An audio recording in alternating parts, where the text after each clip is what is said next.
funcionó y convencimos. Y el Ayuntamiento de Donosti fue de las primeras instituciones que arrimó el hombro. La Diputación también hizo sus cositas. El Gobierno vasco se ha apuntado y sabemos que es un primer avance en algo que puede ser mucho más interesante. Hace unos días salía la noticia del programa Trapesis TAC y yo leyendo eso, y yo no he hablado con Javier, pero pensé, uy, a esto añadirle la mentoría social igual puede ser interesante, ¿no? No sé, yo creo que tenemos que seguir conspirando en esta dirección, pero muy bien, buena pregunta. Sí, bueno, después de esa pregunta no sé si viene a cuento la pregunta que iba a hacer yo. Bueno, yo quería anotar que el programa Ongi Etorri Eskolara, creo que nos ha dicho, tiene financiación también del Gobierno vasco, para que se sepa. Y luego, por otra parte, quería preguntarle a Carlos, me ha llamado la atención el ejemplo ese que has puesto del tipo de persona, de usuario, ¿no? del programa de mentoría, que son hijos e hijas de mujeres latinoamericanas llegadas hace poquito. Me recordaba el programa de reagrupación o veía que ahí podía haber una falta o un vacío de reagrupación, ¿no? O de una falta de haber realizado un proceso de reagrupación por estas familias que traen a sus hijos e hijas. ¿Consideras que hace falta o qué tipo de servicio haría falta para llenar ese hueco? ¿O si hace falta o no y qué tipo de servicio? Bueno, son casos son muchos, pero casos particulares, ¿no? Son procesos de reagrupación familiares que ahí, más allá de la cuestión jurídica y facilitar que eso se dé y el derecho, etcétera, etcétera, etcétera, luego ya, cuando el niño o la niña está aquí, esa situación de contradicción que decíamos antes que sufren los críos, yo creo que ahí es la sociedad la que más tiene que hacer, más que la institución. El Ayuntamiento de Donosti, por ejemplo, ahí, más allá, evidentemente, de facilitar todo tipo de necesidades básicas en lo que le toca al Ayuntamiento, es ya más el que el niño tenga elementos, herramientas para encontrarse cómodo poco a poco, que sea escuchado, el elemento de la escucha, que es uno de los elementos que trabaja mucho la mentoría, la escucha activa, el que el niño se sienta reconocido, el que se sienta como uno más, el que encuentre su espacio. Ahí yo creo que es más trabajo de tú a tú que de la institución, pero igual vosotras sabéis más de esto y podéis responderle mejor. Bueno, voy primero a la primera, Carol, que efectivamente creía que lo había comentado, pero como al principio he hecho un acelerón, igual no he hecho. Entonces, bueno, como comentaba antes, con lo que dice Carol, efectivamente el proyecto Ongi Etorri Eskolara tiene una financiación municipal en todos los municipios donde trabajamos, pero, por supuesto, también tenemos proyectos que apoyan todo el rato el proyecto que vienen de Gobierno vasco y también de Diputación Foral de Guipúzcoa, ¿vale? Entonces, bueno, pues importante. No sé si me lo he dejado antes, igual me lo he dejado, ¿vale?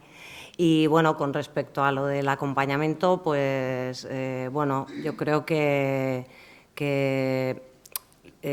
lo que decía Carlos, pues al final el acompañamiento lo que hace es intentar utilizar esa cercanía que tenemos para conseguir ese proceso. Entonces, bueno, pues desde ese punto de vista, pues la cercanía, la confianza hace que bueno, pues, que esos procesos se transformen al final, ¿vale? ¿Te hemos respondido, Carol?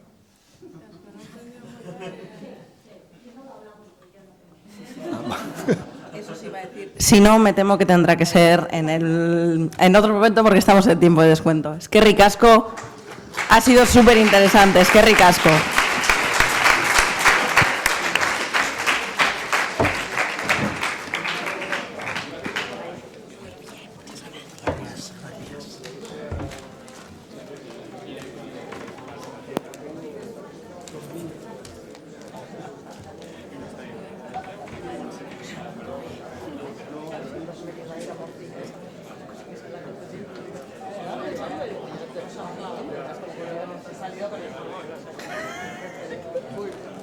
O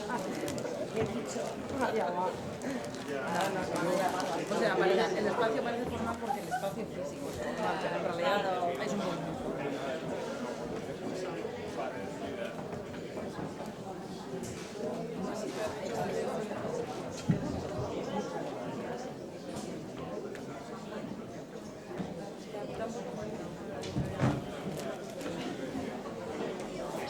Bueno.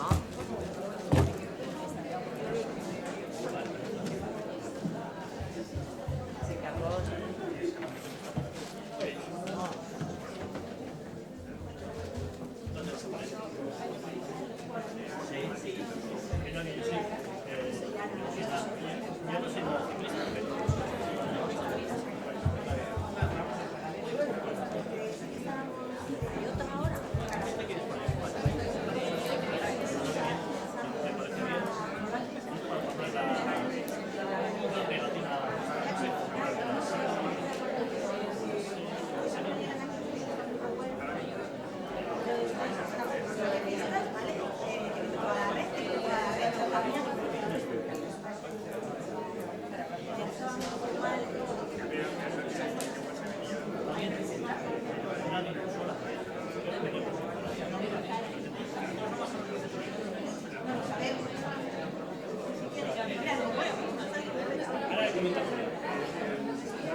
Bueno, jarraituko dugu bai, klaseen bezala. Bueno, oso gutxi falta da, venga, aguantatu pizka gehiago. Bueno, besterik gabe, orain jarraituko dugu konklusioekin, vale? Aurkeztuko du Andrea Ruiz Balzola, bai? Da antropologoa, bai? Eta lan egiten du Fundazio Bigirune, vale? Orduan, nahi duzun modu. Vale, eskerrik asko. Bueno, eskerrik asko a todas, todos. Gracias a quienes organizáis estas jornadas, que creo que la verdad que han sido excelentes este año, una vez más. Y gracias por confiar en mí para hacer las conclusiones. No me lo habéis puesto fácil, también he de decirlo, pero vamos a intentarlo. Partiendo de ayer, lo primero que sí quería mencionar, o creo que una idea que ha quedado clara después de escuchar a todos los ponentes, todas las experiencias, etcétera, es que parece claro que la acogida es un proceso que lleva a la persona a la inclusión, y esta inclusión es formar parte de, que se identifique como ciudadano de una sociedad y que sea identificada como tal por esa misma sociedad.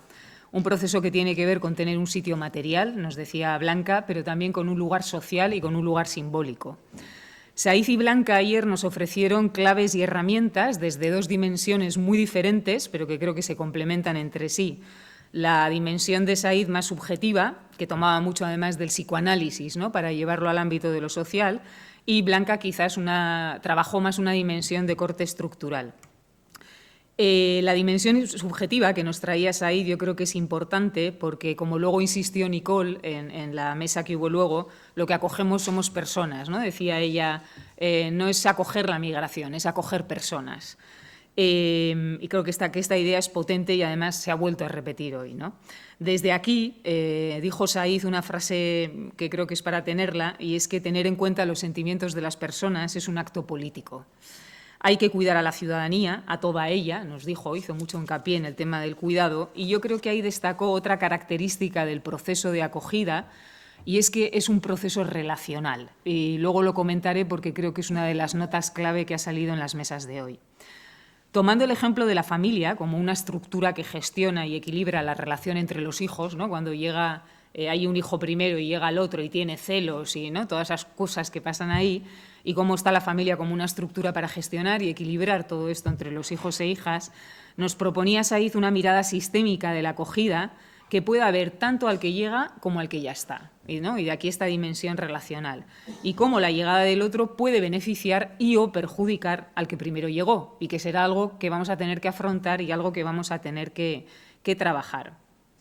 Y yo creo que esta mirada además es necesaria para no acabar tildando todo de xenofobia o racismo, ¿no?, para no coger cualquier comportamiento y tildarlo siempre de racismo o xenofobia.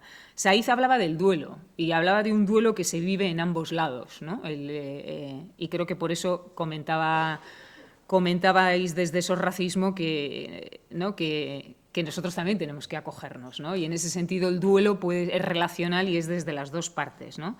Lo cual me llevó, no puedo evitar mencionarlo, al artículo excelente de Zubero acerca del desamparo, el populismo y la xenofobia, que creo que trabaja muy bien este tema, ¿no? Obviamente partimos de que hay racismo, no lo quiero negar, ha sido puesto encima de la mesa. Nicole hablaba ayer también de la cuestión del racismo, esto es obvio, y también que la acogida y la integración siempre decimos que son bidireccionales, y así aparecen todos los planes y en el discurso y narrativas de todos nosotros y nosotras. Pero cuidado, porque es bidireccional, pero desde posiciones de poder y de desigualdad, nos decía Blanca, y yo creo que esto es importante no perderlo nunca de vista, ¿no? También Miquel nos ha alertado de los peligros y efectos del racismo institucional, por supuesto, pero sobre todo del racismo social, ¿no? Y lo difícil que a veces es trabajar ese racismo social. Entonces, asentado esto y partiendo que hay racismo, había una pregunta que nos lanzabas ahí. ¿Todos los estereotipos son solo o siempre racismo y o xenofobia? ¿No? Y yo creo que ahí tenemos una reflexión quizás pendiente. Creo que Saíz hilaba más fino porque introdujo en su discurso, desde el psicoanálisis, la idea del resentimiento, ¿no?, de una gran gangrena, decía, para la sociedad, tanto en su modalidad de xenofobia por parte del autóctono como en la propia persona migrada, que puede desarrollar ese resentimiento, digamos, a la sociedad a la que llega, ¿no? Y una de las claves, precisamente, para que no se produjese, no se generase este resentimiento, era contar con un buen proceso de acogida, ¿no?, con lo cual se convierte en un instrumento fundamental. Un proceso que es cuidado, insistía Saíz, pero no desde un punto de vista paternalista, algo que denunció Nicole en su discurso más de una vez, ¿no? No se trata de hacer paternalismo, ¿no? Se trata de favorecer ese trayecto o ese proceso, pero para favorecer finalmente una independencia de la persona que es la que lleva a la inclusión, ¿no? Y quiero mencionar dos últimas notas que nos regaló Saíz, porque creo que las tenemos que pensar muy bien en los diseños de los procesos de acogida. El primero, que el migrante pone encima de la mesa temas estructurales del país que nada tienen que ver con él, y creo que esto es muy importante. Y el caso, por ejemplo, de las lenguas en nuestro contexto, en el País Vasco, es un ejemplo de ello. Cuidado con culpar o con acusar a la persona migrada, porque los problemas son estructurales. Ellos hacen de espejo, los ponen encima de la mesa, pero ellos no son responsables de esos problemas estructurales. Y luego otra cuestión que también mencionó, aunque no quiso entrar demasiado, yo no sé si ese debate no le apetecía, pero me parece importante traer sus palabras cuando decía no es una buena estrategia la del culturalismo. Cuidado con las recetas culturales o cuidado con el furor de entender la otredad que a veces nos lleva a lugares, creo que, sin salida, ¿no? Y muy poco efectivos cuando hablamos de acogida. Paso ahora a la dimensión más estructural que nos presentó Blanca, ¿no? Tuvimos el lujazo de que nos compartiese las conclusiones del proyecto europeo Welcome que han hecho en pequeñas y en medianas ciudades, lo cual era muy interesante, ¿no? No tanto la gran ciudad, donde siempre se ha estudiado esto de la diversidad y de la acogida y de la integración, sino pequeñas y medianas ciudades.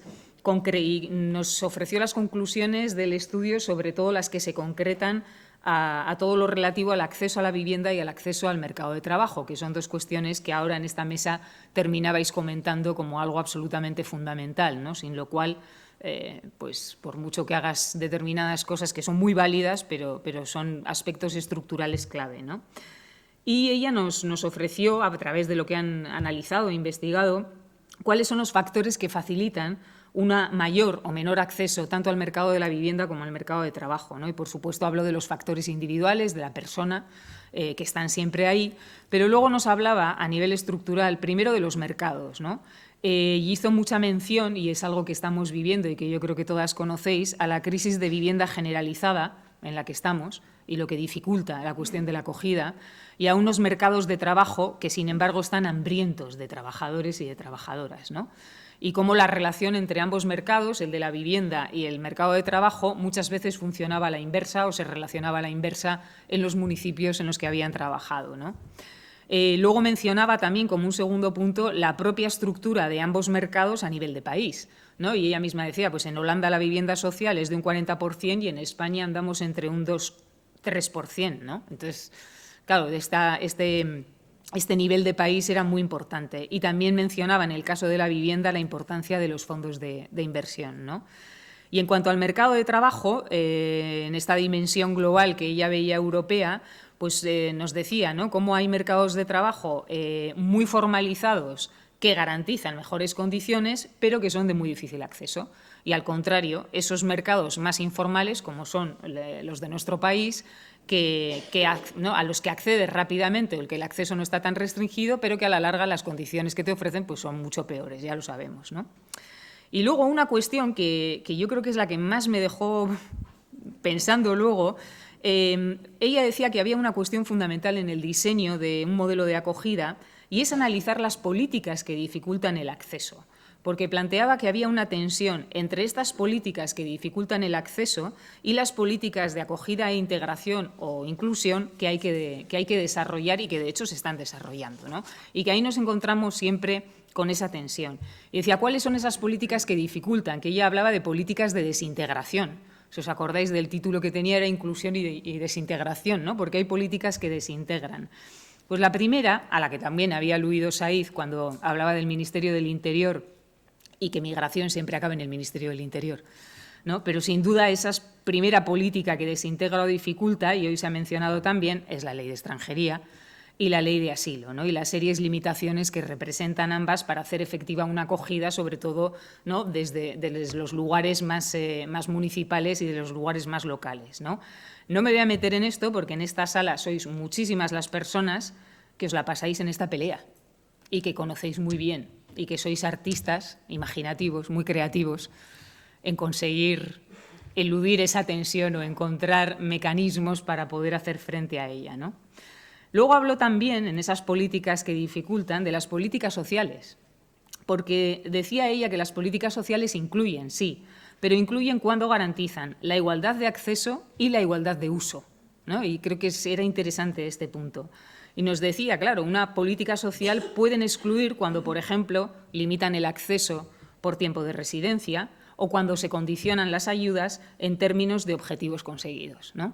Entonces, cuidado, igualdad de acceso, pero igualdad de uso, ¿no?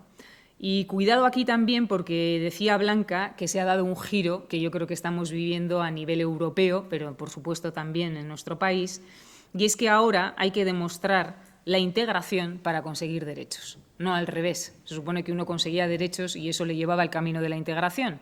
Y ahora parece, dice Blanca, pues que tengo que demostrar mi integración, sobre todo la laboral, para conseguir derechos, ¿no? Unos derechos que luego subrayó Iker Barbero no son opciones, sino que son derechos consolidados e innegociables, y que esto era algo que debíamos defender continuamente tanto las entidades sociales como las instituciones, ¿no? Que estamos ante derechos consolidados e innegociables. Otras conclusiones que nos ofreció Blanca y que enlazan con la mesa posterior de ayer fueron los factores que explican las diferencias en las respuestas locales a la acogida, ¿no? Y hablaba de factores estructurales, hablaba del tamaño de los municipios y la propia capacidad que tienen los municipios para hacer frente a la acogida, hablaba del color político del gobierno local y las fotos tan raras que daban, ¿no? Porque hablaba de municipios quizás con mayoría de derecha o de centro derecha que facilitaban, incluso impulsaban el acceso al mercado de trabajo, ¿no? Aunque luego la vivienda coleaba. Quiero decir que la foto no era tan clara y que tenía muchos matices. Habló de la gobernanza multinivel y luego habló de las narrativas nacionales que construimos acerca de nosotros, porque la migración nos interroga siempre, interroga al Estado-Nación, interroga al demos, interroga quiénes somos nosotros, ¿no? Y me quiero detener brevemente en el punto 4 que he mencionado, el de la gobernanza multinivel, porque es una cuestión que afecta de lleno a la acogida y que desde luego afecta a la acogida en el País Vasco, ¿no? Dijo Iker una frase que me gustó mucho y decía: no tenemos competencias en extranjería. Siempre estamos quejándonos de que no tenemos competencias en extranjería, pero sí tenemos competencias en paliar los efectos de esas políticas, ¿no? Decía Iker, y ahí hay una ventana de oportunidad, no lo olvidemos. Y por otra parte, decía Ramón, sabemos que todo funciona mejor cuando hay coordinación y gobernanza multinivel. Yo creo que eso es obvio para todas. Algo que además ha funcionado muy bien en el caso de Ucrania. O sea, si algo nos ha enseñado el caso de Ucrania es que la coordinación y la gobernanza multinivel son necesarias y son maravillosas, decía él, porque generan efectos muy prácticos, tan prácticos y tan tontos a priori, decía Ramón, como que no mareas a las personas. Pero tampoco mareas al funcionariado y tampoco mareas a las personas profesionales que trabajan en tantos ámbitos, ¿no? Parece tonto esto del no marear, pero creo que es un efecto práctico fundamental. Apareció Ucrania y con Ucrania apareció también la certeza de que, visto lo visto, cuando interesa políticamente se encuentran soluciones. Que creo que sobre esto todas y todos tendremos una reflexión en lo que ha ocurrido estos meses, ¿no? Apareció también brevemente la Ley Catalana de Acogida y las posibilidades o impedimentos de contar con una ley de acogida, pensando quizás en una futura ley de acogida vasca. No doy tiempo a mucho, no entramos en ese debate, quizás necesita otra mesa para debatirlo, pero sí se veían claroscuros. O sea, decía Ramón que le suscitaba emociones diversas, ¿no? Que a veces la ley podía ser un obstáculo a la acogida, ¿no? Entonces, que había claros y había sombras y había luces en esta cuestión, ¿no? Pero bueno, ahí apareció esta idea de la ley catalana que creo que, por ejemplo, Iker, como jurista, veía con mejores ojos que los que no son juristas, ¿no? Por último, Blanca llamó la atención sobre una cuestión ya fuera de la investigación que han llevado a cabo, pero que no puedo evitar resaltarla, porque llamó la atención sobre la crisis de recepción a personas refugiadas que estamos viviendo en este momento en Europa y en nuestro país. Una crisis que no se podía explicar, dice ella, en términos numéricos, por mucho que la prensa, que el mundo político se empeñe en explicarlo en términos numéricos. No se trata de que hayan aumentado las personas solicitantes de asilo, ¿no? Se trataba, decía ella, de la reducción de plazas que ha operado durante la pandemia y que no se ha vuelto a recuperar en la crisis de la vivienda y en unas políticas de desintegración que reducen los derechos con la idea de tener un efecto desincentivador para aquellas personas que quieren o necesitan salir de sus países, ¿no? Esta era la crisis de recepción de la que hablaba Blanca. Jorge preguntó o lanzó una pregunta muy osada a la mesa que hubo a continuación de las presentaciones de Saiz y Blanca. Les preguntó directamente que cuáles eran los pilares de un sistema de acogida, ¿no? Una buena pregunta, para empezar, difícil. Vistas las respuestas y escuchando a Ramón, diría que el primer punto es la defensa de unas políticas específicas de acogida como complemento a las políticas generalistas. Por una sencilla razón, decía él, porque las personas que están migrando tienen una condición jurídica distinta. Y como decía Saiz, porque tienen unas necesidades específicas. Esto ha salido hoy otra vez, lo ha comentado Amaya desde el Ayuntamiento de Guecho y también creo que lo habéis comentado desde Ekin al hablar de la necesidad del tú a tú, ¿no? Tanto una parte como la otra. Quiero rescatar, subrayar esta idea de la condición jurídica distinta. ¿Por qué? Porque creo que es importantísimo. Se hizo mucho énfasis ayer también en el estatus jurídico, ¿no? Y creo que es muy importante porque nos tiene que hacer reflexionar acerca de cómo estamos trabajando la diversidad. Porque si hacemos un cajón desastre de la diversidad y metemos todas dentro de ellas, y hablo de otro tipo de diversidades, ¿no? Todo en el mismo cajón, hay algo que ocurre, y es que es precisamente el de una condición jurídica distinta el que queda oscurecido. Estamos hablando de personas, como diría Hannah Arendt, que no tienen derecho a pedir derechos. En otros casos, en otras diversidades, hablamos de personas que tienen derecho a pedir derecho. Pero es que el caso de las personas migrantes es especialmente, creo que, grave en este sentido. Dicho esto, ¿cuáles eran los pilares? Yo creo que Ramón nos los planteó, hizo un esquema ahí muy claro, ¿no? Asesoramiento jurídico, ¿no? Otra vez la importancia de lo jurídico y del estatus jurídico, acceso a los recursos generalistas de la Administración, y ahí apareció el señor Padrón, por supuesto, ¿no? Que es algo que os lleva a muchos y muchas de cabeza, pero que es un eje fundamental en el que hay que seguir trabajando. Y luego hablaban del conocimiento del territorio, o habló Ramón del conocimiento del territorio y de las lenguas, ¿no? Y dio mucha importancia a esta cuestión. Y vinculo esta importancia del conocimiento de las lenguas porque creo que desde el Ayuntamiento de Arrasate y desde Ekin Emakumeak y también desde Donosti, ¿no? Con el Ongi Etorri Eskolara, aparece el euskera como llave, decíais, que abre puertas, ¿no? Y sobre todo, decía Lola, ¿no? El acercamiento al euskera como llave para la igualdad de oportunidades. Hablamos de derechos y hablamos de deberes y ahí el elemento lingüístico se convierte en un eje fundamental. Eso sí, con flexibilidad, decía Ramón, ¿no? Esa flexibilidad que va a requerir el acercamiento al idioma y que creo que vosotras, ¿no? desde Ekin, desde Arrasate, ¿no? Desde Lola también, desde el proyecto, pues yo creo que nos habéis mostrado qué es flexibilidad, ¿no? En estos pilares había algo que introdujo Iker desde las investigaciones que llevan a cabo. No hay que olvidar la especificidad de las personas en tránsito. Y es que Euskadi se ha vuelto también un país de tránsito. No lo hubiésemos pensado, pero de repente somos un lugar de tránsito, ¿no?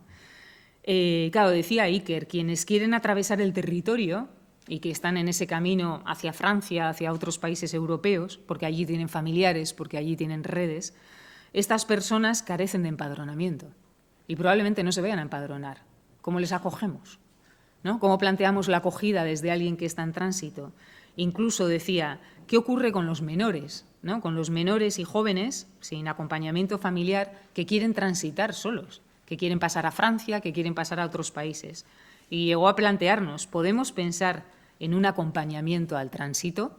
Y yo creo que esta nos lanza un órdago a todos y a todas para pensar esta específica situación de la migración en tránsito. Hoy habéis presentado muchas experiencias. Creo que de todas se puede aprender muchísimo. Creo que todas tienen muchísimo valor y sorionak a todas los que habéis estado aquí porque creo que lo merecéis. Lo que voy a hacer es entresacar 7 puntos que creo que son comunes a todo lo que nos habéis presentado y compartido. 7 puntos de los que podemos aprender todos y todas a la hora de pensar la acogida. Y el primero es el de, le llamaría adaptabilidad o flexibilidad, pero es que lo de la adaptación es algo que habéis comentado todas. cómo os habéis tenido que adaptar y cómo hay que adaptarse a, ¿no? Y creo que ese es un punto muy destacable. Y cómo para esa adaptación, decía Lola, hay que conocer la realidad. Y también rescatar ahí la importancia de la investigación y del conocimiento de la realidad social, sociodemográfica, que tienes enfrente, ¿no?